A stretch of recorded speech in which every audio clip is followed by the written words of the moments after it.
Ready? All right. Thank you, Antonio.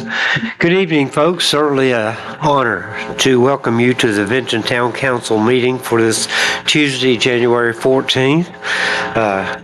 Nice brisk weather out there, so I'm glad you folks came out despite the weather. As always, we will start with the roll call, please, Antonio. Councilmember Lyles. Here. Councilmember McCarty. Here. Councilmember Mullins. Here. Councilmember Stovall. Here. And Mayor Gross. Here. Here in the town of Vinton, we use a moment of silence so that everyone can pray as they see fit or meditate. I hope you will pray. I certainly will be. In your thoughts and prayers, I would ask you to keep this country, this community, and certainly this council meeting, as I say, in your thoughts and prayers.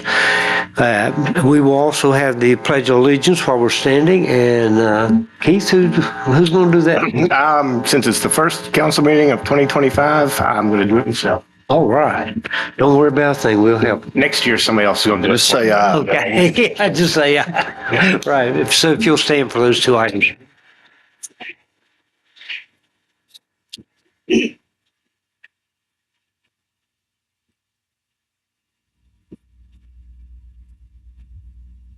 Please face the flag.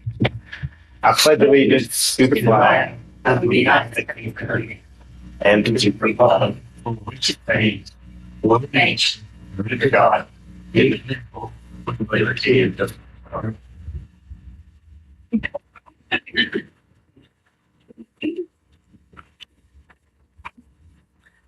All right. Thank you, folks. We usually start the meeting with some announcements and events, and Council Member McCarty usually does that. You got some? I do. It looks like January the 20th, we just want to make everyone aware that the town offices will be closed for the observance of Martin Luther King Jr. Day. February the 1st, the History Museum has the first Saturday event from 10 a.m. till 2. And February the 17th, town offices are closed for the observance of President's Day. But we do encourage you to visit the many restaurants and entertainment venues in our community. For more information on each of those venues, you can visit their website or social media. And for more information on everything happening in Vinton, please visit the In Vinton Facebook page, and don't forget to like and share. Right. Thank you. Thank you. Always lots to do in Vinton, that's for sure. All right, Councilmember Mullins keeps up with what the council has been doing. Yes, sir. And we're going to go all the way back to last year. All right. To December 5th. All of us were together for the tree lighting and the Christmas parade, and that was great for every one of us to be there. December 16th, Mayor Gross attended the Finance Committee meeting. On December 18th, Council members Lyles and McCarty attended the Community Development Committee meeting. December 20th, Mayor Gross, Council members Lyles and Mullins attended the Employee Christmas Party. And December 30th, the Mayor attended the Roanoke City Investiture Ceremony. All right. Thank you very much. Okay, the next item is a request to postpone or change anything on the agenda as presented. Are there any changes or additions? Nope. So we will move on to what I think is the fun part, and that's our investiture service. And I guess we will do this, of course, one at a time. Antonio, I understand that you're going to ask us to come down front to do the swearing in. Is that right? Okay. And we'll start with the ladies first. Okay, thank you. Thank you.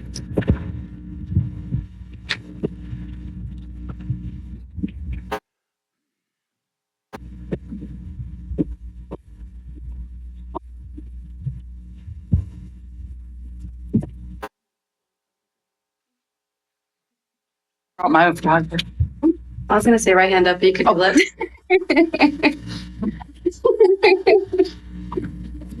Right hand up. Just repeat after me. Okay. I, Laura J. Mullins, I, Laura J. Mullins, do solemnly swear or affirm solemnly swear or affirm that I will support the Constitution of the United States, support the Constitution Constitution of Virginia, and that I will faithfully and impartially that I will faithfully and discharge and perform all the duties discharge and perform all the duties incumbent upon me incumbent upon me as a member of Benton Town Council as a member of Benton Town Council for a term beginning January 1st, 2025 for a term beginning January 1st, 2025 and expiring December 31st, 2028, and expiring December 31st, 2028, according to the best of my ability. according to the best of my ability. So help me God. So help me God. Y'all done.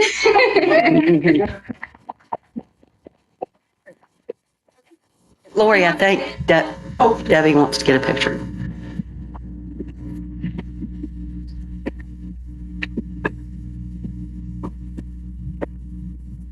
We goes up here. Oh. Yeah, sorry.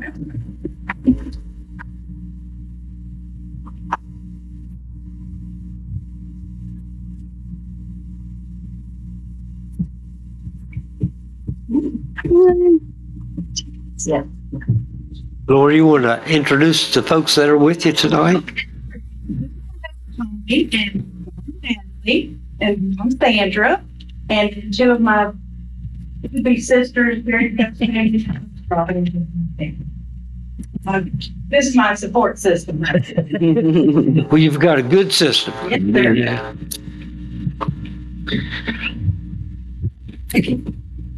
Did you want to say anything else? Help me. Okay, no, that's fine.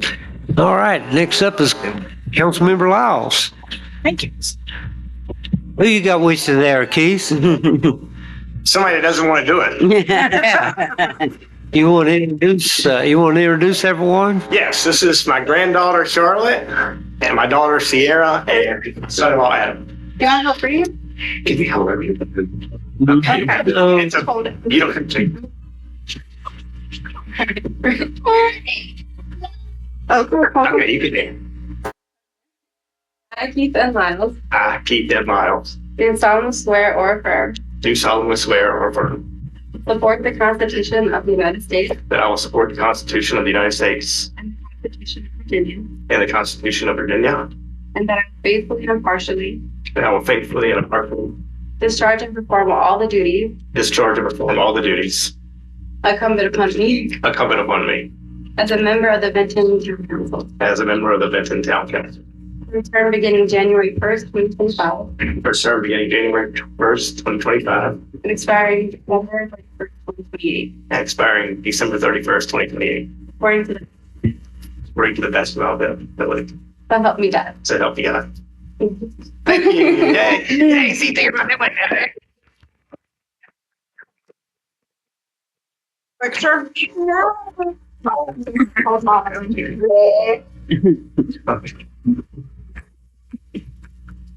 Diddy, you look like Santa Claus.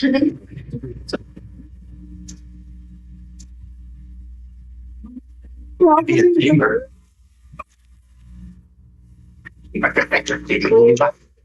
Hi, there's me. If I you, call me Santa.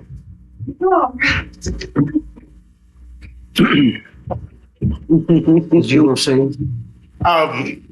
I just, as a lifelong resident of the town of Benton, I'm excited and proud of where we've been the last 8 years, and really looking forward to and really honored to serve for another 4. So looking forward to the future. Okay.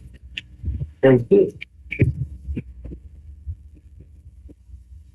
And I have with me tonight, my family, my wife Debbie, the mother-in-law Betty, my daughter Mandy, and I'll be taking the oath of office for my father-in-law, Johnny, who would be dispassionate over all for our family, but we know he's in the right place. So we'll be using his Bible.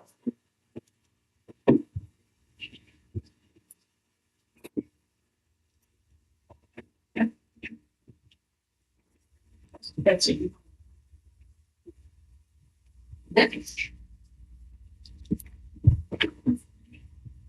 I, Bradley E. Gross, I, President E. Gross, do solemnly swear or affirm do solemnly swear or affirm that I will support the Constitution of the United States that I will support the Constitution of the United States and the Constitution of Virginia, and the Constitution of Virginia, faithfully and impartially and that I will faithfully and impartially discharge and perform all the duties discharge and perform all the duties incumbent upon me, incumbent upon me Mayor of Benton Town Council. as mayor of Benton Town Council for a term beginning January 1st, 2025 and expiring December 31st, 2028, According to the best of my ability. according to the best of my ability. So help me God. So help me God. Thank you.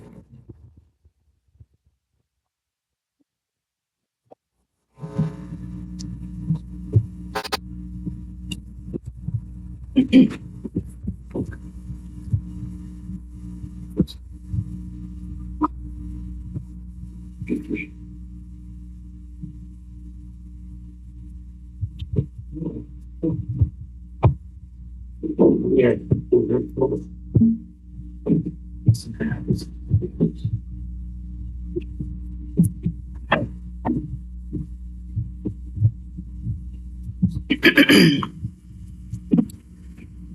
So the other two folks were really brief, so I guess that means I get all their time, right? No, we won't do that to you.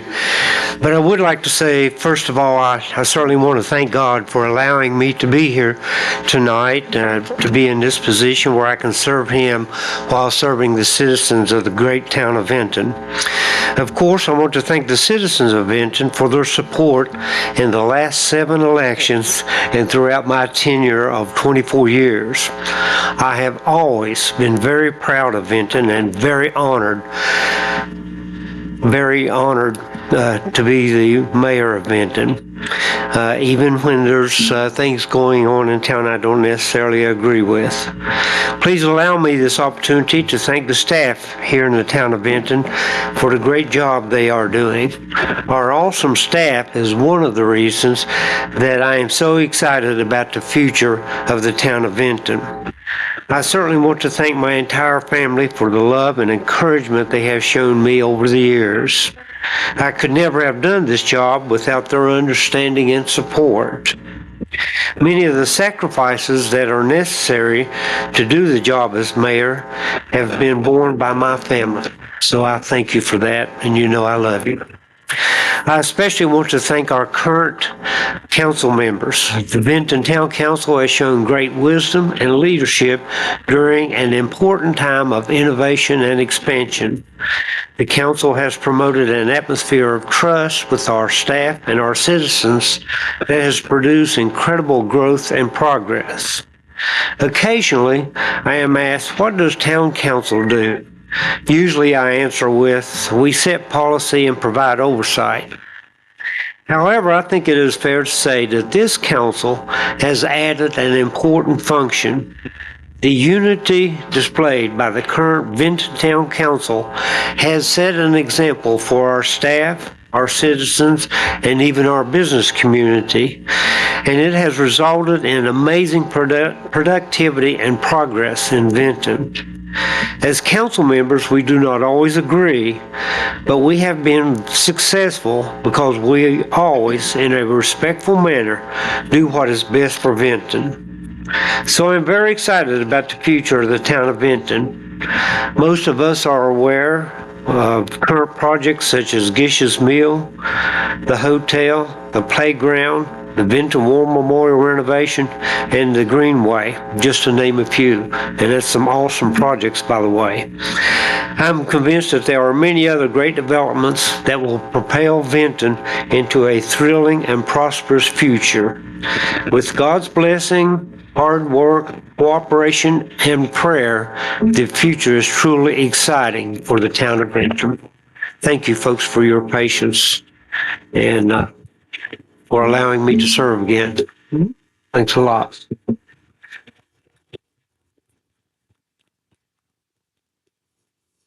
All right. So now I will call for nominations for our vice mayor.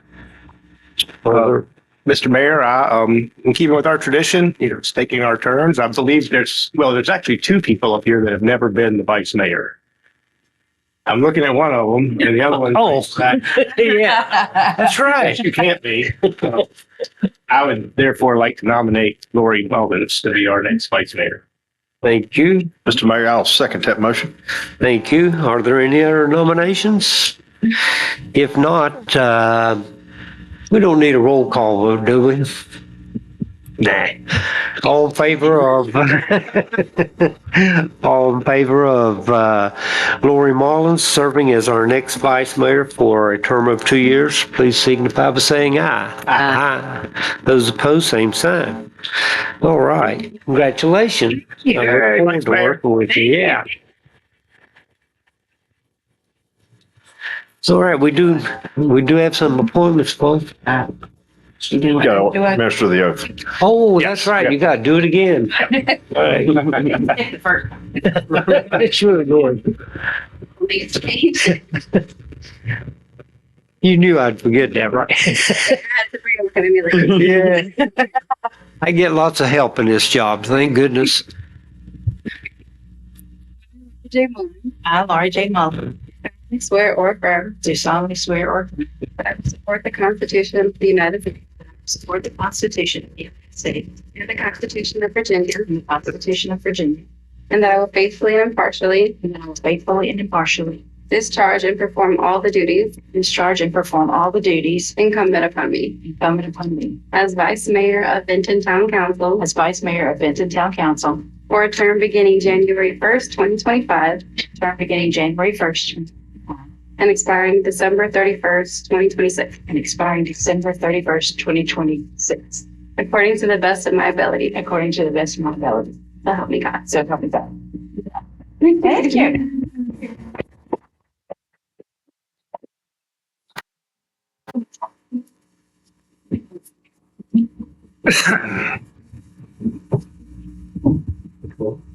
Congratulations. Thank you. I would like to say thank you to the citizens and to this council.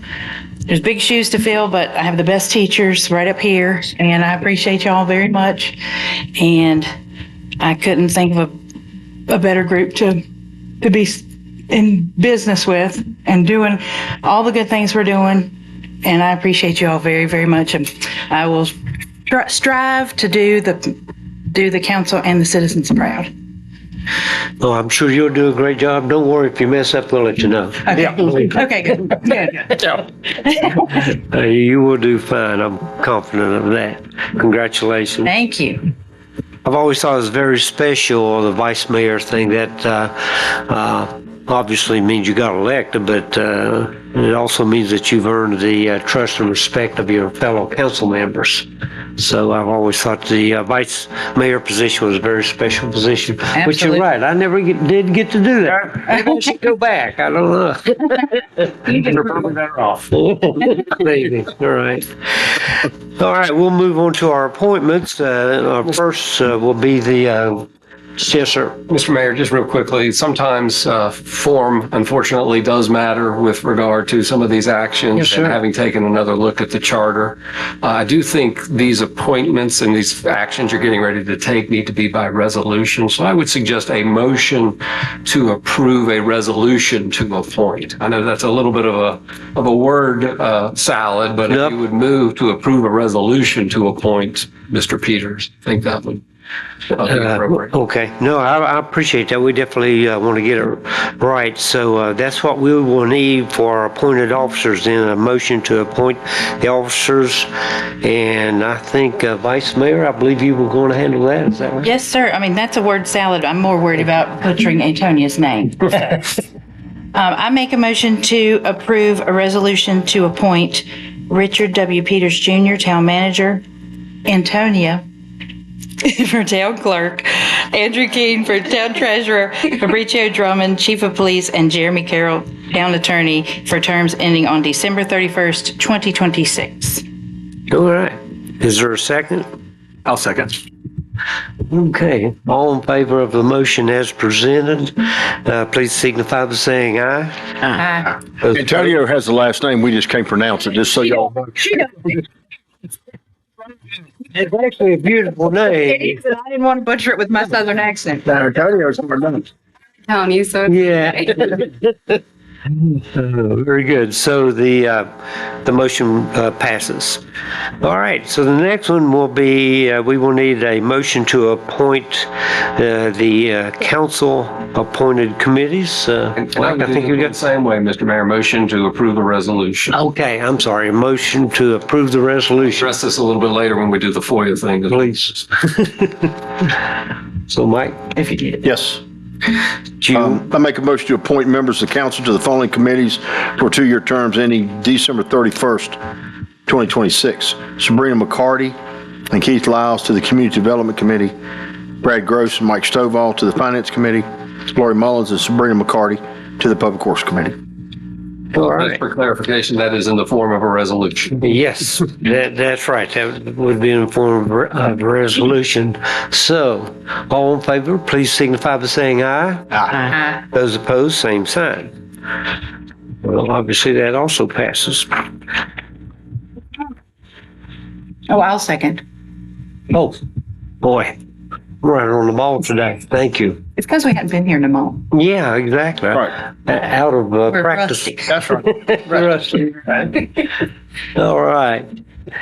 Next item is our consent agenda, and tonight it just contains the minutes of our regular meeting for December 3rd, 2024.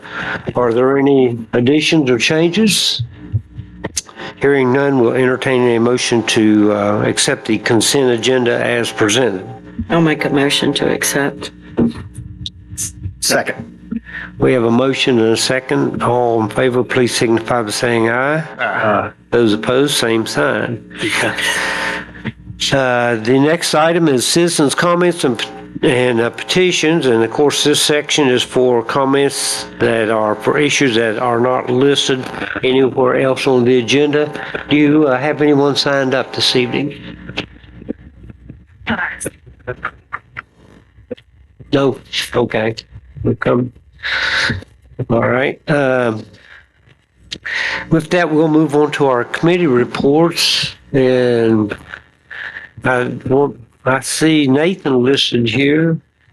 Yes, because of the rescheduled council meeting, he had a previous engagement with the Town of Fredericksburg Planning Commission. He's speaking on behalf of his neighborhood, so Oh, he asked for a pitch in the night, so we'd be happy to do that on his behalf. okay. As each of you know, Councilmember Lyles and Councilmember McCarty also serve in this committee, so feel free to chime in any point. I'll try to keep this brief. I think most of these projects are pretty familiar with council and self-evident. But one of the items we discussed was Guts Nix Boulevard and Hardy Road Crosswalk projects. Those are completed as of August, and we're working through the final details to close out the projects and receive all the funding from Transportation Policy Organization, TPO. These were grant-funded projects from VDOT. The next project was the Gus Nix Boulevard Traffic Safety, can't combine those words, Boulevard Traffic Safety Improvement Project. This is a project that y'all been discussed. We've discussed this a number of times as far as the city of Roanoke contacting us with the interest to modify the travel lanes and include multi-purpose lane for bike and pedestrians along Gus Nix Boulevard from Route 460 all the way to Pollard Avenue. So we just discussed in greater detail kind of the different elements of that. Some of you that came over the bridge this afternoon or today may have seen the traffic counter. So that's the next indication of the project in progress. We talked about Glade Creek Greenway Phase 2B. That has all been completed as of now. At the time of the committee, we were outlining the final few steps, but I think other than a couple other punch list items for the contractor, that project is finally complete after a number of substantial delays. We can say that is done. We are planning to do a ribbon cutting, which we will combine with both parking lot Walnut Phase 2 and Walnut Phase 1 and celebrate all those accomplishments at one time. We talked just in very brief, the Glade Creek Greenway Phase 3 engineering study. That is just for a design to identify the preferred route. So Phase 3 of Glade Creek Greenway will connect our terminus now, which is there at the Gish's Mill, and will carry potentially over Garthwaite Bridge or at least up Glade Creek to connect to Vineyard Park. So that's part of the engineering studies to define the best route forward. We talked about the Walnut Avenue Bike and Pet Accommodations, 5th Street to 1st Street. We were titling that Walnut Phase 3. As you recall, that is a VDOT Smart Scale funded project. I believe that is about $7.5 million that we received to do that project. That is a VDOT administered project. So staff will consult and be a party of that, but obviously VDOT will, being an administered project, will lead right-of-way acquisition, construction, and all of the administration of that project. Right-of-way is expected to begin this year in 2025 and construction in 2026. Moving along. Wolf Creek Greenway accessible restroom. This was a grant-funded project. We received, I believe it's 80% of the grant funds for the Recreation Trails Program. And so that restroom has been ordered. And my understanding is our hope is to have that all installed by June. And we gave an update on the Vinton 2050 comprehensive plan. As you know, that's moving along pretty well. We have an advisory committee meeting this Friday. And the staff has a kind of a work session with the consultants directly thereafter. And then on February 4th, we have a joint planning commission and town council meeting to review things. We're kind of moving into the recommendations phase shortly here soon. And so I think the estimate is that we could be taking this, bring this back to council for adoption, perhaps as early as April, perhaps May. It just kind of see if things go according to plan. But that's moving along very well. We talked about the hotel project. We had received 2 proposals to build the hotel project. The RFP, request for proposals, we had submitted back in August. Since then, we have selected our developer. We have authorized the agreements, and they are moving very aggressively forward towards construction. We've had a number of meetings, meeting Thursday, meeting Monday, yesterday. They've got a 30% set of design plans for the site. They are 95% on the actual building, and they've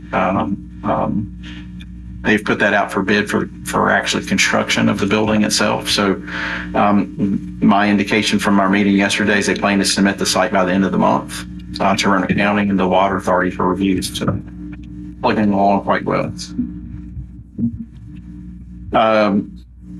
Ishmael project, we received another $500,000 from VBAF for site remediation. VBAF is Virginia Brownfields Assistance Fund. We had worked with the developers, David Hill and David Trinkle. Our estimates to do the construction renovations were quite in construction years, it was quite old, 2 or 3 years old. So as we kind of refreshed our estimates, we determined we needed a few extra dollars to kind of meet the gap that we expected. And so staff hustled to submit a grant application in mid-fall. And we were fortunate enough to receive that grant fund. So that's certainly going to help us kind of have some contingency fund there towards the project. They are about 4 months into the renovations. Most of this has been stabilization work. Probably a couple more months of this. They're actually in the original structure. So they've started outside, kind of on the ends, and they're working way there toward the middle. So they're in the original square is what I'll call it, cube. And then they'll be working their way up to the 3rd floor. So that's going pretty well. We discussed the Wasena Regional Skate Park. I attended both a stakeholder meeting that morning, and then we hosted City of Roanoke and the town hosted a public comment meeting that evening. It was one of the most well-attended public meetings I've could recall. I mean, there were hundreds of people there to get a sneak peek of the skate park. This is a several $1 million project that we've contributed based off per capita towards. So it's going to be something, definitely going to be a destination. And I believe I've shared some more details with council since. So I believe they plan to start construction in the spring, later this spring. And they're not exactly advertising a deadline, but they're hoping that certain components of the park will be open before fall. So that's moving pretty quickly.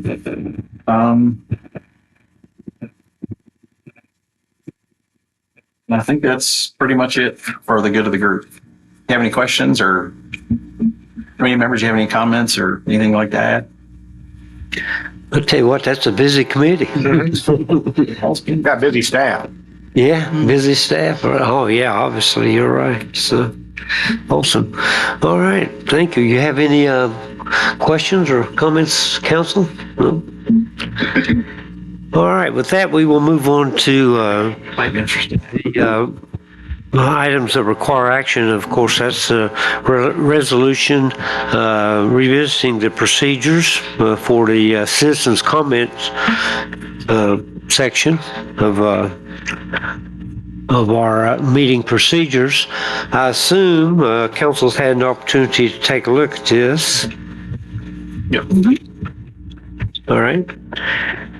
Are there any, well, first of all, did you guys have a further report on that? I highlighted all the areas that are changing on the guidelines and on the papers in front of you. So if Yeah. you guys have any questions on those, I can state them if you'd like. Okay, all right, great. So, council, you can see the items there that she has highlighted.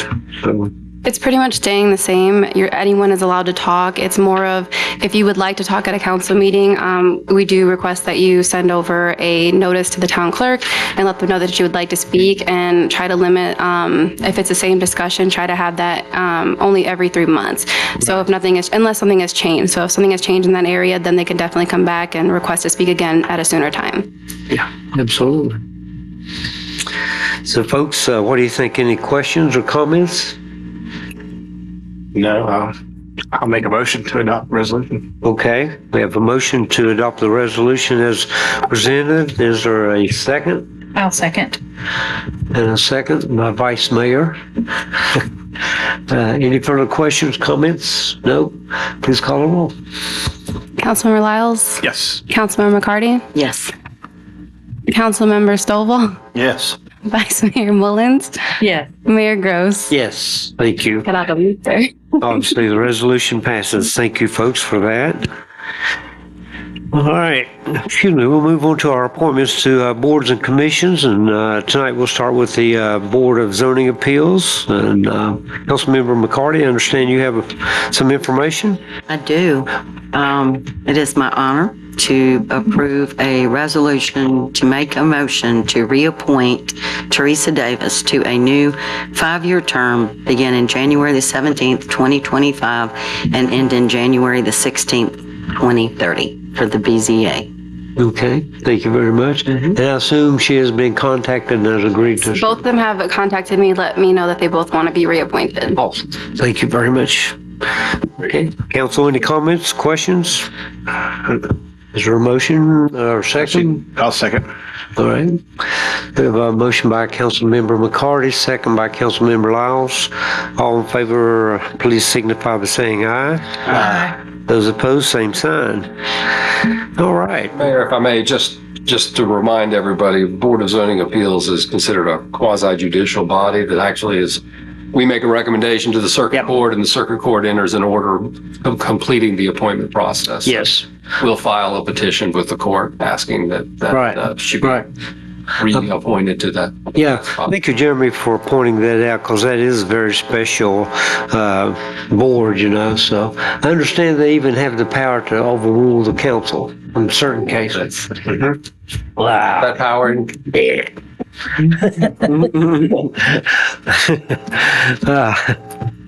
I won't go there. Okay. So the next one is the Planning Commission. Keith, you have some information on that? I do. I make a motion to approve a resolution to reappoint Bob Billinger to a new 4-year term beginning January 5th, 2025 and ending January 4th, 2029. Okay, we have a motion to appoint Bob. Any questions or comments? Nope. I'll second. And we have a second by Councilmember McCarty. All in favor of appointing Bob Benninger to the Planning Commission, please signify by saying aye. Aye. Those opposed, same sign. Cool. All right. Looks like it's your turn. And a new year, is that a new tie or is that? It's actually an old time. Old tie, okay. I should have dressed up a little better for the No, you're great. I'll be your entertainment a little later, I'm afraid. Yeah, you bet. Mr. Manager, you have any other updates you want to make tonight? We pretty much covered it. Thank you, sir. All right. And so we're at the council mayor comments section, and we will start with Councilmember Lyles tonight. Do you have anything further? I'm looking forward, we had a really good 2024 and I'm looking forward to seeing how we can top it, and I'm sure we will. Yep.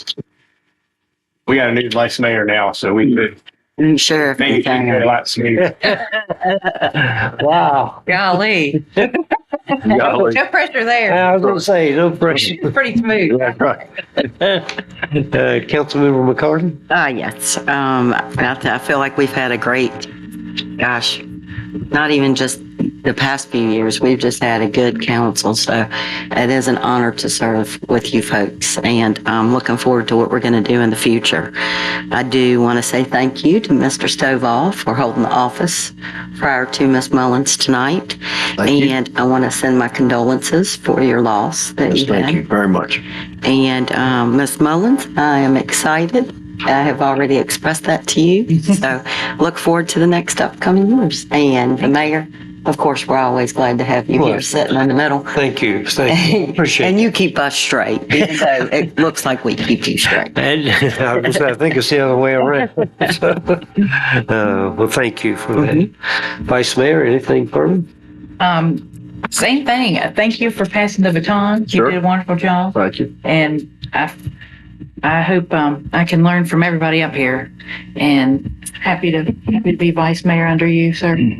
I don't think I'd want it if you in charge. Well, thank you. How nice. And I appreciate my council members voting me in, voted confidence, and I will do my best. And just want to let you know we're all here for you and Thank you. the coming months. 'Cause Thank you. It's not just a short amount of time, so you Thank keep you. that in mind. Thank you.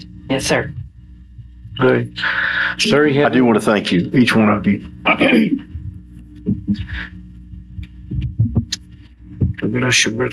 It's, for the calls, for the taxes, coming to the funeral home. Thank you for the, peace lily. That without a doubt was her favorite flower. And when I opened the door, 2 people come to my front door, Jehovah's Witnesses and the pizza person. And I opened the front door up. So thank you for that. And, I wasn't part of that. I mean, I had my mom for 92 years, but now I am. And I feel for the people who've lost their mothers. But anyway, thank you. Thank you, Mike. That's very well said, and you're certainly in our thoughts and prayers. And great lady, great family. And so we'll be praying for you folks. We certainly understand in our family what it means to lose a close loved one. So praying for you on that. I would like to mention that we've moved our meeting around and our holidays and everything, so I don't know exactly where we stand, but our staff did a wonderful job this holiday season. I got several really good comments about various decorations, right, Debbie? But seriously, the downtown looked really great over the weekend and throughout the entire holiday, as a matter of fact. And of course, Public Works did a wonderful job. I mean, they just jumped all over that snow event, and they certainly upheld the tradition we've had here in the town of clearing the roads quickly. So we want to thank them for that special effort. If you could pass that along to our folks in Public Works, we certainly appreciate it. And I'm sure the police department had a lot of extra hours there too. So thank you folks for all that. Council, I would just, as I mentioned earlier in my remarks, just really excited about the upcoming year. Thank you guys for all the good hard work. We got a great council, and I appreciate you guys so much. Looking forward to working with council and certainly our staff and doing an awesome job. So, all right. So we got a work session. And I will give you folks the opportunity, if you would like to leave, we won't be offended. However, Jeremy does a great job in presenting. Now's the time to roll. It is, Before you make your decision, he's an attorney, so. but it's absolutely riveting. I mean, it's for your. We look forward to But if y'all want to leave, we will not be offended. Okay, thank you, sir. If you can see. Yes. Oh, well. You're right on it anyway. Yeah. With mine. Uh-oh. Oh, there it is.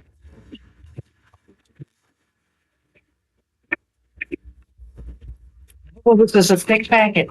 Well, I'm going through all these slides, so while we're on. No, right? And I'll go through them You guys for coming. hopefully, mostly expeditiously. This is very similar to what we did 2 years ago. Yeah. As you know, the Virginia Code requires that every 2 years you undergo some training with regard to the Freedom of Information Act. It also requires that Tony do it as well, as she's our FOIA officer. So Oh, it's going to double up, and maybe she she'll can be able to present. answer all the questions. And now she told me how to use this thing. No, it's already on. Yeah, next. Next and back. Let's see now, how many years of law school and all that? Did it?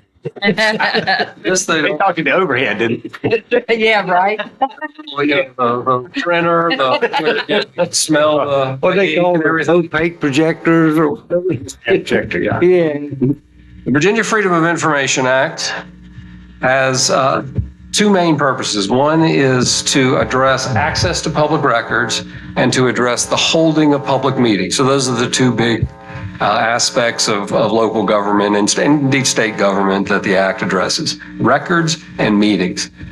The purpose of the Act is to, and because I'm going to go through the slides relatively quickly, that's why I gave you the written materials as well. The Act is intended to provide, number one, ready access to public records in the custody of a public body or its officers and employees. And I draw your attention to that last part there, its officers or employees.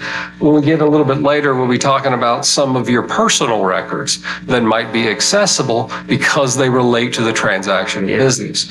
So it's not just the town that has to maintain these public records and make them available. It is also you as elected officials, and it's also the folks sitting around you as staff who may have personal records that relate to the transaction of business. And also, the purpose of the Act is to deal with the free entry to meetings of public bodies wherein the business of the people is being conducted. And that's, what we're doing here today. People are welcome to come in and participate and watch the proceedings. They are always presumed open unless there is an exemption, and there are exemptions, and we'll talk about some of those as we go through this. But the presumption is that meetings are open and records are accessible. The statute specifically requires a liberal construction to promote increased awareness of governmental activities and afford every individual the opportunity to witness the operations of government, again, so people can come and watch. Any exemption must be narrowly construed. The Act liberally construed, exemptions are to be narrowly construed. I'm going to start by talking about records, and then I'll come around to meetings in a bit. So what is a public record? There is actually, even though that's what this whole thing is about, it's not. A public record is about the transaction of business, of public business, but there is no definition of transaction of public business actually in the code. It is a fairly common sense analysis. Mr. Mayor, if you're texting Keith about the greatness of West Virginia football, that's probably not going to be the transaction of public business. Very popular. If you're talking about tax rates, meal tax rates, Pete, Tony, Jeremy, and whatever we've been working on of late, that's going to be the transaction of public business. So it's a very common sense analysis about what is transaction of public business. And if you are creating a record, electronic, paper, voice, that deals with a transaction of public business, it is a public record that is presumed open unless there is an exemption. By the way, I know y'all don't really just want to hear me drone on and on, so please ask questions. You're fine. Here was my point about personal records. And you see this today with text messages more than anywhere else. You have your personal phone. You're a member of town council. You send a text about public business to a constituent or one has sent you a text about a tax issue or some other matter of public business. That creates a public record, even though it's on your personal device. It's not the device that creates the record, it's your status as an officer that creates the record. And so when a FOIA request comes, you could be obligated to dig through your phone and find those text messages that are in fact responsive to the request. I always tell people or suggest to people, when you have your phone, it's just almost as easy to send an email as it is to send a text. Almost, not quite, but almost. And if you've got a town email address, if you use that town email address to send your communications, it's going to go into a server, it's going to be saved, and it's going to do that job for you. So you don't end up having to scroll through your phone and find all these text messages and produce them later. So, and I know it doesn't always happen, it's imperfect, but if you have the opportunity to use your town email, could save you in the long run. Questions?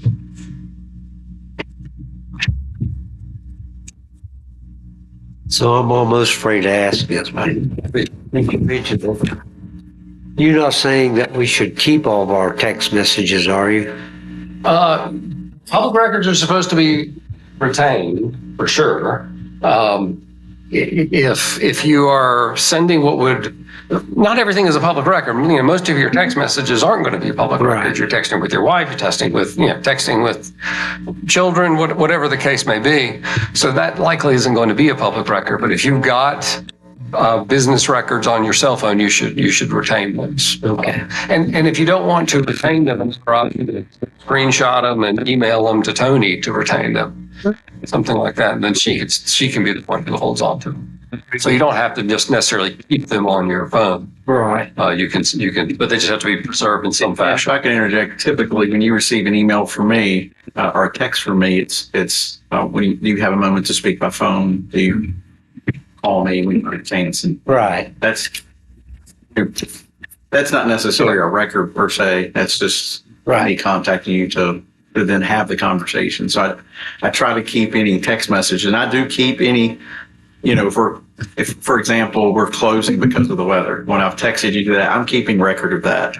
Oh, okay. Well, and that's a really good point, is a lot of times you'll get a request, and if there's an email that went out to everybody, he's going to have it, so we'll be able to produce it through him. But again, Yeah. better safe than sorry. Do not delete, and I'll get to that in a second. I'll get to that right now. Do not delete, because there is a thing called the Virginia Public Records Act, under which the Library of Virginia establishes a retention schedule for records, and those can be business records, tax records, personnel records, standard records of no real import, just kind of default records. And there are different retention time links for all of those records. Varies, and I'd have to look at the schedule to tell you what some of them were, frankly. But the key takeaway is, especially in this day and age of servers and cloud and such, just retain. It'll save you in the long run to just not delete, because deleting public records, as we get to at the end of this, can have some negative consequences, personally and for the town. But just for the record, if we do get a ridiculous email about West Virginia football, can we delete it? Oh, yeah. That would What you really ought to do is respond and then. Oh, man. So what is a FOIA request? I've tried to talk a little bit about what is a record. So when somebody comes to you and asks for those records, is there anything they have to do formally to make a FOIA request? And the answer is no. A FOIA request doesn't have any set form. They don't have to refer to the Freedom of Information Act.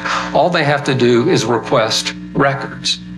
If they request records, and they have an obligation to identify those records with reasonable specificity, but if they request records, then it's incumbent on the town to respond. Only citizens of Virginia are legally authorized to take advantage of the Virginia Freedom of Information Act, so you do have the ability to ask them to confirm their residence.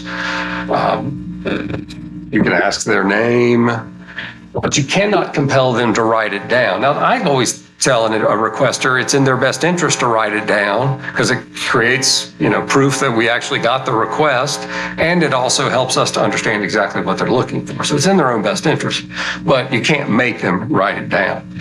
The other thing, and we'll talk about Tony's role as the FOIA officer in a bit, but even though we have a FOIA officer and we put that on the FOIA Council website, we put that on our website so that people know we have one person to go to, they're not actually obligated to go to the FOIA officer. So if they do come to you with a record request, it's fine for you to suggest that they talk to Tony, but I would also recommend that you report that request to Tony as well. And then she would be in a position to reach back out to this person, confirm the request, confirm resident of Virginia, et cetera, and begin the process of collecting the responsive record.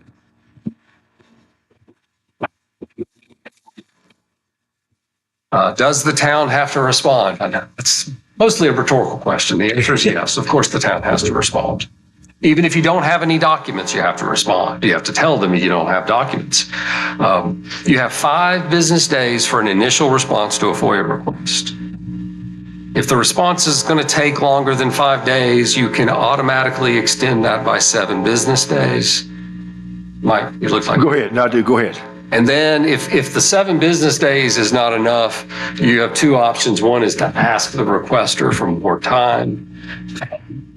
Generally, most people who are making requests are reasonable and if you need more time, particularly in this day and age of searching electronic records, they'll give you more time. But if they refuse, you have to go to the court and ask for more time. Have you seen a situation? I've never had to go to the court. Have you seen a situation where they've subpoenaed the actual phone, the cell phone? Subpoenaed it in litigation, yes. Not in the context of a FOIA. Okay, got it. But in the course of like a litigation matter, somebody could subpoena a phone. So there are four responses that we can make once we've received and processed the request. Here are all the records we have that are responsive. We're giving you everything. Number 4, we don't have any. They couldn't be found. They do not exist. Or 2 and 3, which are kind of a little bit different. 2 is we're withholding them all. And again, these exemptions are narrowly construed, so we have to have a reason. Or 3 is we're withholding them in part and providing them in part. And again, narrowly construed exemptions have to have a reason. What's interesting about 2 and 3 is the code requires us to give the volume and subject matter of the withheld records. And I know I keep talking about how things are stored electronically now, but telling somebody the volume of emails that you've withheld is an interesting issue. You can give the number of emails. Do you have to give the number of attachments? Do you have to talk about how long the attachments are? What I've taken to doing, depending on the size of the number of documents or number of materials being withheld, is through the review process, I end up printing them. Then I scan them and say, I've got, between emails and attachments, I got 273 pages of a PDF that I'm not producing. and they relate to attorney-client privilege, for example. So, but you have to give that information so that the requester can make an informed decision of, well, I think that's excessive that you're withholding that. I'm going to challenge it and take you to court. You can charge, and I encourage you to charge for records. A FOIA request can put a heavy burden on a local government. I mean, you're already running a lean operation. You're not like, you don't have a bunch of spare employees sitting around doing nothing, right? So when you get one of these cumbersome FOIA requests, they have the absolute right to make the FOIA request, but they don't have the right to impose a substantial burden on your governmental operations. And one way the law allows us to kind of mitigate that is to charge. Frankly, have them put a little skin in the game. Is this some record that they really need for we don't ever get to ask their reason. Their reason doesn't matter, but they can make their own self-assessment as to their reason when they're asked to pay the costs that you would incur. And there is a procedure that you have to follow to charge. You have to have a policy in place. You have to ask them before you tell them, hey, before I start working on this, do you want me to give you an estimate? If they say yes, then provide them a good faith estimate. And that is what it is. I mean, you can't divine exactly how long it's going to take you to find something. You can just make a good faith estimate. If that estimate exceeds $200, you can ask for a down payment. And it's not capped at $200. You can ask for the down payment and the amount of the estimate. And then once you've produced everything, you add up a final bill, which is your actual costs. You can include in those costs staff time. So what you do is you take whatever staff member has had to work on this project, and you basically break a salary down to an hourly wage, and you charge that as the fee for the FOIA request. And you know, that makes sense. Rather than having taxpayers writ large paying for the response, you have the individual pay for the response. Jeremy, can I just interject really fast? In this particular case, when we're unsure, a lot of times when we do get FOIA requests, the requester may not know exactly what they're looking for. So they may be very that's a really good. Very vague, and they may say all emails between me and Cody Sexton for the year 2020 to 2024. Well, that's pretty excessive, right? And so typically, you know, Tony, perhaps maybe it would be me, would actually contact the requester, have a phone conversation with them to see if we can narrow that down some. Because if we charged her, let's say, Betty Smith called and said, I want all these emails for 4 years between the two of you. It's going to really be excessive.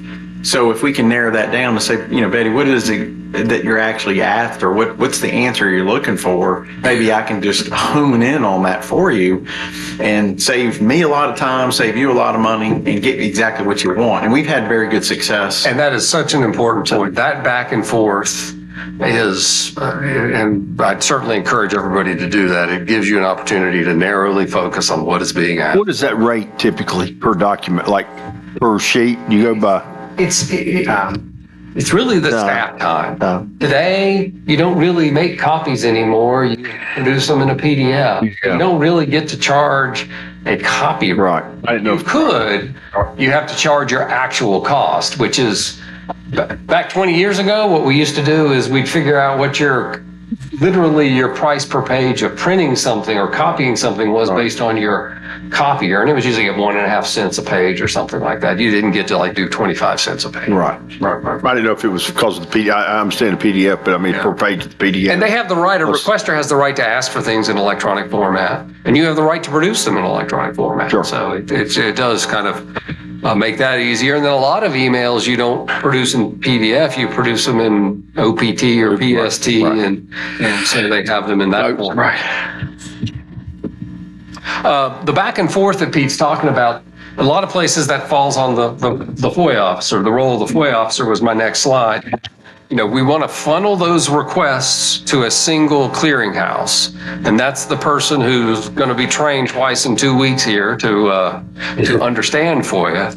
And so that she knows what to do to respond. And whether she's reaching out to the requester or Pete is, that back and forth can help define specifically what they're looking for and facilitate the request. And that's what we really want to do. I talk about pay and charge, and there's a purpose for that.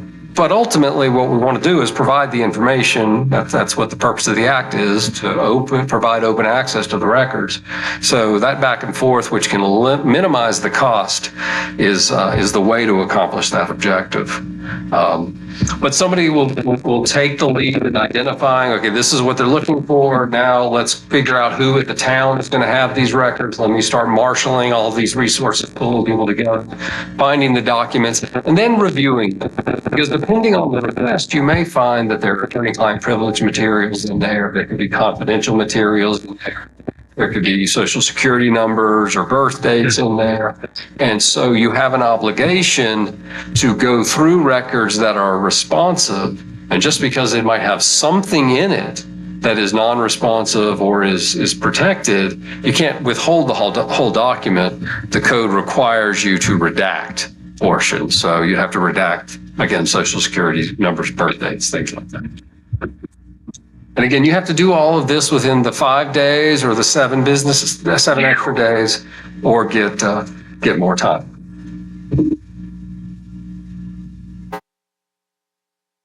A couple common issues we see, again, liberally construed in favor of disclosure. My first bullet point there. The second point is something we see a lot. You don't have to make a record. The record doesn't exist. You don't have to generate it. Even if you know the information, you don't have to then put it down on paper and produce it as a record. FOIA is not an opportunity for a requester to sit down and ask somebody questions. It's not like interrogatories or something like that. It's not a way to just get somebody to answer whatever questions they have. It is about asking for records. Now, that said, if there is something in a database that you just have to hit print on, you do have to do that. That's not considered creating a record. And then the third point is what I mentioned already about redaction. If you've got a document that's responsive and some elements of it need to be withheld, you don't get to pull out the whole document. You have to produce the document with confidential information redacted. Some common exclusions: personnel information, work product or communications from me, from legal counsel, proprietary information for economic development opportunities. They have to be under what's called a promise of confidentiality. Typically that's through an NDA, but if you give that promise of confidentiality, those can be withheld. Negotiating contracts before there's been a disclosure and where competition or bargaining is involved. The town manager has a working papers exception, so does the mayor. It doesn't extend beyond the town manager or the mayor. And that is really what it means. It is your deliberative working papers. Once you start disclosing those to third parties, you lose that benefit. But if you're taking notes as part of your deliberative process, those would be protected as well. There was an interesting case a couple of years ago on personnel information, and I always like to refer to this when I'm going through this process, because people used to think, and the code section used to say something like personnel file. And so people have always assumed, oh, my whole personnel file is protected. Well, the code changed to personnel information. And then courts have even more narrowly construed that term. And now personnel information under a recent Virginia Supreme Court case is information that would constitute an unwarranted invasion of personal privacy. Now, there haven't been any subsequent cases really defining that, but it is far narrower than my personnel file. It has to be something in there, the disclosure of which would be an invasion of your privacy. Well, the fact that you work here, the fact that you filed an application, I think we're talking discipline, that kind of thing might be withholdable, but a lot of other things that you would find in there would not. Maybe medical records that are in there. But beyond that, a lot of personnel information is actually going to be accessible under FOIA.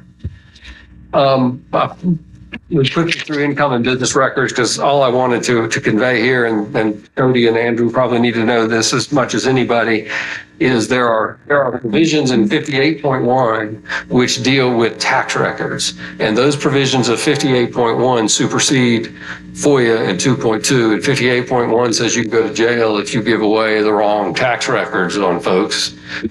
So, be very judicious about dealing with tax records and producing them in response to requests. And don't produce them unless we talk and come up with a reason why they need to be. We'll come visit you. What's that? So we'll come visit you. Yeah.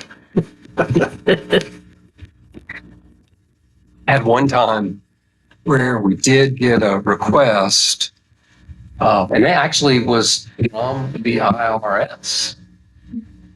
But it was not a subpoena, and it was on a particular taxpayer. And we went to court, filed a motion saying, we can't respond to this under this state code provision.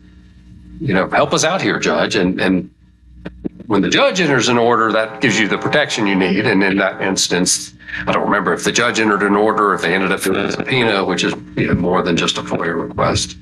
And is effectively a court order also. So that's how we navigated that. But it is a serious issue, and you don't want to get your treasurers in trouble. Even these guys. Law enforcement records. Last couple of years, settled down here the last 2 years, but 2 or 3 years. But before then, there was a lot of back and forth in the General Assembly, frankly, as it changed party hands as to what type of law enforcement records had to be disclosed. Was it don't have to disclose anything, period. Then there was the you have to disclose everything, period. And now it's kind of in a middle ground, and maybe it'll stay there for a while. You have to produce, in response to a FOIA request, criminal incident information, description of the criminal activity, the date the alleged crime was committed, the general location, identity of an investigating officer, and a description of any injuries or damaged or stolen property. So you have to produce at least that bare information. You have to produce mugshots of adults, adult arrestee information such as identity, status of charge, and the fact of the arrest. And then you have to disclose completed unattended death investigations. But that's almost the universe of what is mandatory.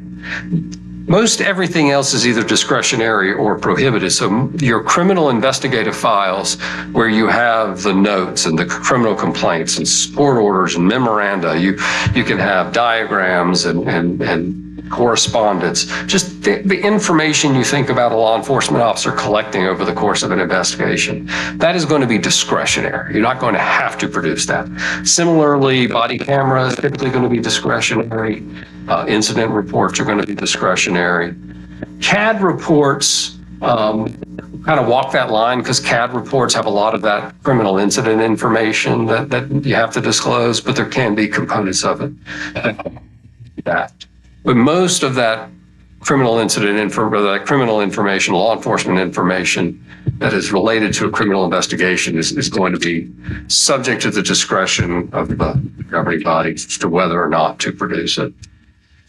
And then there are some things that are prohibited. You cannot give information that discloses the identity of individuals who've provided information to the police under a promise of anonymity, confidential informant. You can't disclose those folks. You can't interfere with give records that would interfere with an ongoing investigation or constitute an unwarranted invasion of privacy or disclose law enforcement techniques. Questions? Okay, so we'll move along to meetings. Anytime 3 or more of you folks get together, you're creating a meeting. When you discuss public business, if you run into each other at the West Virginia football game, because I know all of you are going. There'll only be one of us. Only be one of us. Okay, well, how about the Rail Yard Dogs hockey? Now, that's a good example. When you're there and you're watching the hockey game, but you're not talking public business, it's not a meeting because you're monitoring yourself. You're knowing not to talk business. If you are talking public business, then you do have a meeting, and you have to comply with all the notice obligations, the obligations for taking minutes, the obligations for public openness for the meetings. Taking,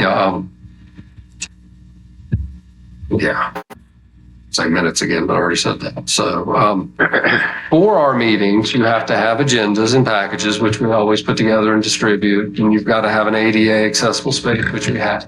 We broadcast these online as a Facebook that we use. You don't have to do that, but you choose to do that, and that's certainly fine. And that's certainly in the spirit of FOIA and providing more access to the meetings. You have to provide notice of meetings, notice on the website. You still have to post notice. I know we put it on the ribbon board out here, I think, for that purpose. A lot of times you'll have people who request notice. Debbie may, I don't know, do you request notice specifically that you give notice? She's on our distribution. Oh, okay. Well, and somebody can ask to be put on that list, and you have to put them on that list. And that's how a lot of media will get notice of meetings. And then you have emergency or special meetings, and those can have less notice. Normally, you have to give at least 3 days notice, but what you have to do for a special meeting is give notice reasonable under the circumstances, and you just have to make sure you give the public as much notice as you give the town council. So I have had emergency meetings on less than a day's notice. You just have to do it by giving the media or giving the public a notice at the same time. It's unusual, and it has to be very unique circumstances, but those do arise occasionally. Do you have to give the reason for the meeting? I mean, No, you don't have to. No. Okay. And it really kind of depends on what the meeting's about, because a lot of times you find in those emergency meetings, they're going to go into closed session. Right. So, Okay. some special meetings have different types of notices selling real estate, zoning. They've been changing the notice laws regarding notice for zoning, public hearings and such. But those aren't FOIA. Those are other statutes that drive additional notice requirements. This is a case, and this is kind of my example of when you're at the Rail Yard Dogs game. This is a case that was talking about what is a meeting under FOIA, and the gathering where no part of the purpose of such gathering is a discussion or transaction of public business, and such gathering was not called or prearranged with any purpose. So you're all going to be at the game, but you didn't have a prearranged purpose of talking about public business while you're there. And then to go on, you can't then, even though you didn't have the prearranged purpose, you can't then go on and actually talk about public business there. As long as you avoid that, then you're safely navigating the public meeting requirements of the Freedom of Information Act.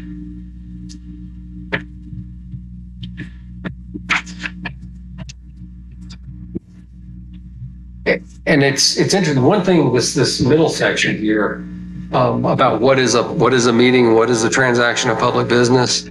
There's some language in this case. Again, this hasn't really been fleshed out by other courts either.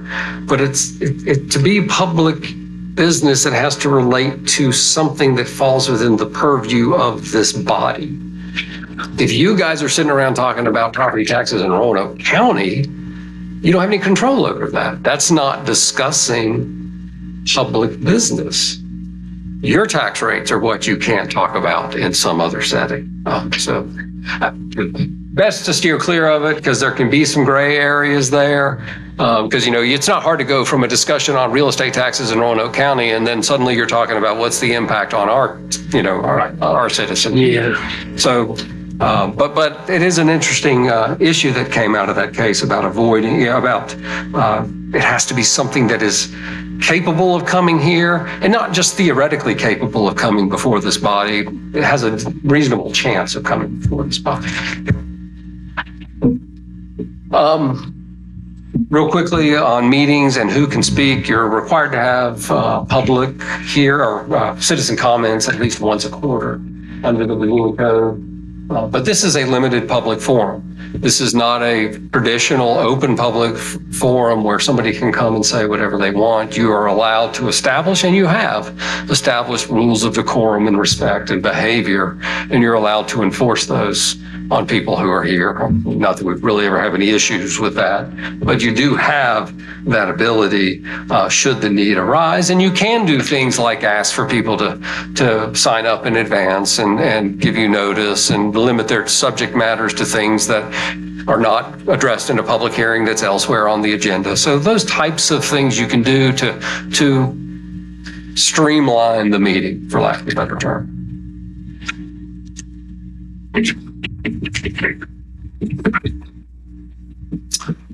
Closed meetings, we don't go into a whole lot of closed meetings, but we do occasionally. Closed meetings, as you know, the process is we'll have a motion. The motion has to have some level of specificity as to the subject matter, the purpose, and the code section we're acting under. So there's case law that says it's not sufficient to say we're going to go into a closed meeting to discuss personnel. That's too broad.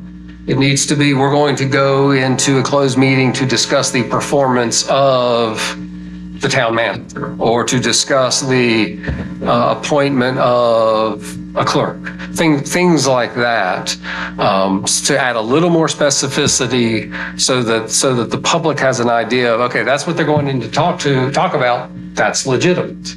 They have to give enough information. Hey, Jeremy, real quick on that. Regarding the personnel issues, you can only do it for the personnel appointed by the council, correct?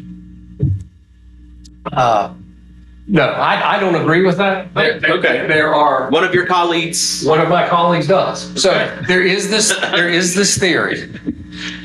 There is this theory that you appoint the people you just appointed earlier tonight. And you can only go into closed meeting to talk about those people. But not me. You're not on the list? I want He wasn't on the list. I think. And now we see what the motivation for.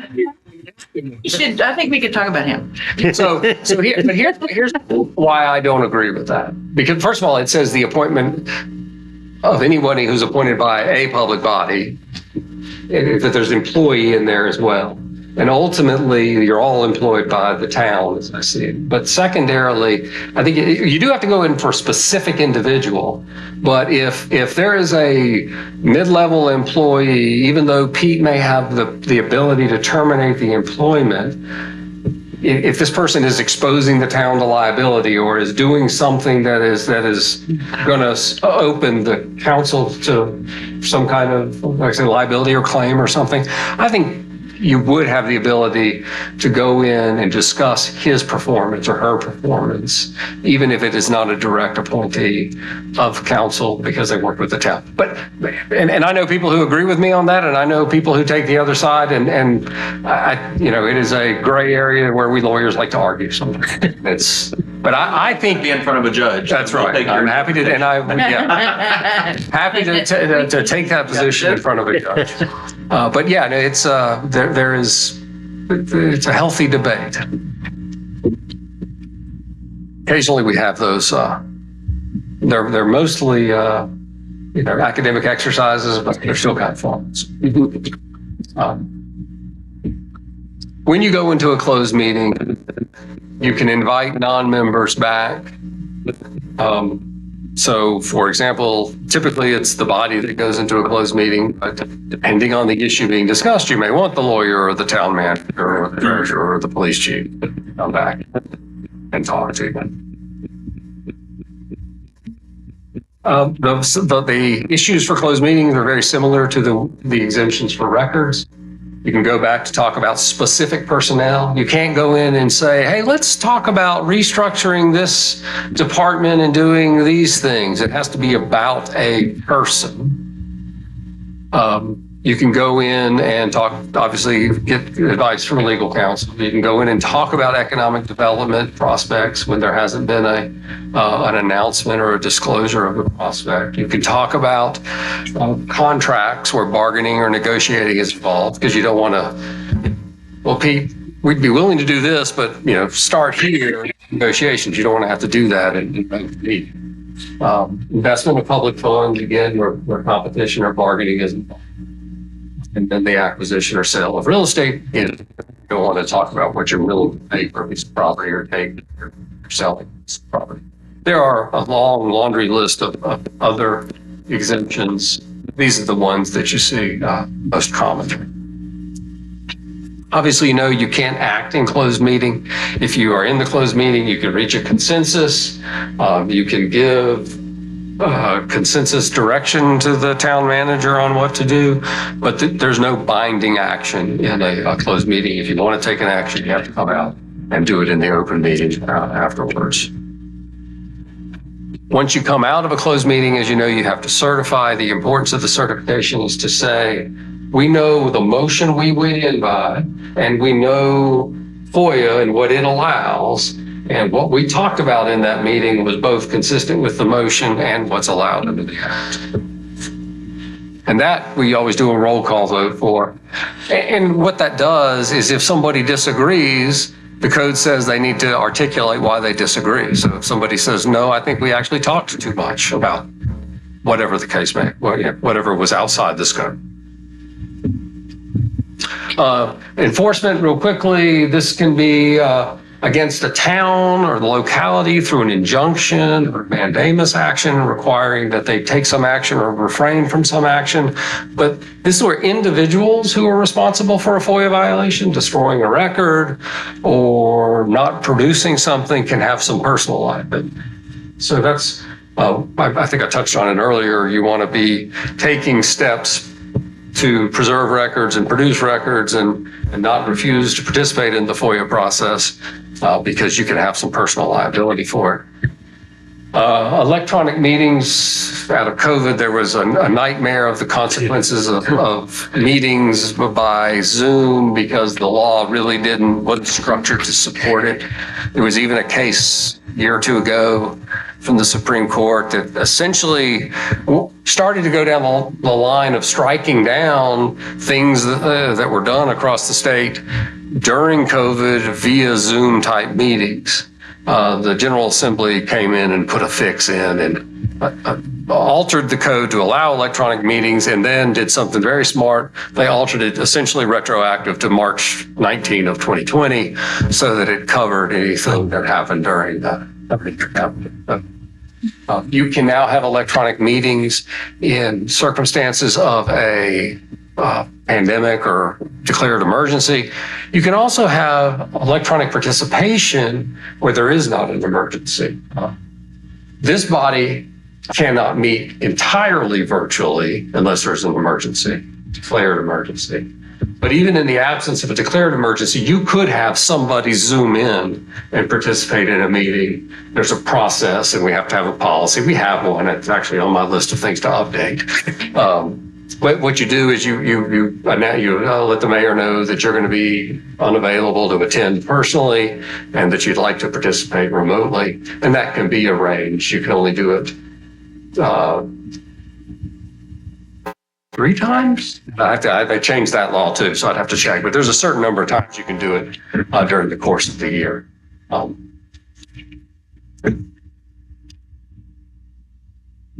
That's ongoing training. Obviously, you've got Tony at your disposal as the FOIA officer.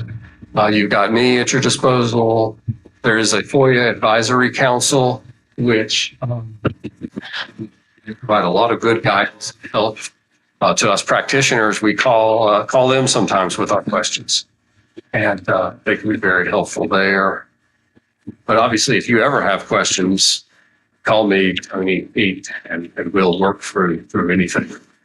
So real quick, one of the things I did as I was getting ready for this, and I typically do this, is I go back and double check the charter, and there's some language in the charter about resolutions and ordinances, and that's why I was kind of Correct is all right. yeah. Correcting you, whatever you'd like. That's okay. And I had actually, Tony and I had talked about this back, I think it was before the 7th when you set the agenda out, and I started to tweak some of the lines down there. So you'll see in the recommended action that we'll probably try to use that motion to adopt a resolution on matters of consequence, non-parliamentary, non-parliamentary procedure issues. We'll probably start using that and encouraging you to use that language going forward. Just sometimes, like I mentioned earlier, form controls over substance, unfortunately, and that's just the form we may try to. It's important to get it correct. So, yeah. With all that said, I think my last slide is questions. Any questions? I'll give you an opinion. It's not a question. I want to hear that. I don't No, here again, I just want to brag on the council. Personally, I think we particularly do a pretty good job when we're in closed session. Of course, I know I mess up the procedure out here all the time, but we're pretty careful, I think, and that's a challenge. And I will tell you, I don't think it's okay to say this in public. When you're not there, it kind of puts me on guard. So, gotta be careful, So we're really careful then. So, Well, y'all do a great job. And honestly, most people do. One of the things I see from my perspective is that people in y'all's roles, they take this stuff seriously. They really do. And y'all do, and I know other folks who do as well. yeah, It's important. And Yeah. by the rules. yeah. I think the only time, we stay on topic, but I think it's because we get along, we like each other, we start talking about other things. Whoa, Oh, yeah. whoa. Like going to the hockey game. Not every single. Let's don't use that like you statement just freely, willy-nilly now. Some people like other people and some people not. There you go. We go with that. I'll go with that. Yeah, as we're congregating back there, I guess there might be hey, going to the hockey game tomorrow night? Yeah, right. But you're not talking other public business, and Yeah. that's the importance of the function. So, All right. Sounds good. you guys got any questions? No, sir. Good job. So I have one other kind of crazy question. I've often wondered, and I've heard a couple of comments on occasions, if there's someone that is what I would call maybe a serial request guy, is there any way to limit what? There are only two ways. One is charging. Yeah. And eventually that may drive somebody away. And what you see sometimes, and I haven't seen it in Benton too much, but I've seen it in places with school divisions and places that have their Roanoke County's Department of Elections or something like that. People ask for a lot of election records. And they do it across the state. They send out these blanket requests. And that's fine, but there's a whole body of law in which election records can be produced. But even setting that aside, the expense and the time, like I said, can really be a burden on a short-staffed group of folks. And so that's why you charge. And then if somebody is charged, gets the documents and doesn't pay for it, then after 30 days, they can no longer make the request. That sounds great, but what they do is they get their brother next request. So they can always find a straw man to make a request for. I mean, that's the whole thing about being in Virginia. If somebody from West Virginia or North Carolina makes a request and you say, oh, we don't have to respond to that because you're in Virginia, they'll find somebody and a day or two later, you'll get the same request. So I often tell people, it's not too burdensome. It's probably best to just go. Yeah. Gotcha. Yes. Thank you, sir. You have a question? Now or later, anytime, whatever. All right. Thank you, Jeremy. Appreciate it. Well, you can consider yourself trained, not necessarily well trained, but you're. What was that, Keith? You made a motion to come out of closed session. No. We weren't English. All right. Well, thank you for that. Anything else to come before council tonight? No? If there's nothing else, we will. Well, let me just say one last time, council, really excited about the future, about working with all you guys. You guys have been awesome. Like, you did a great job as well, so I appreciate it. I'm looking forward to work with you. So, anything else coming before council? If not, we will entertain a motion to adjourn. I'll make a motion to adjourn. We have a motion and a second to adjourn. All in favor, please signify by leaving. See ya.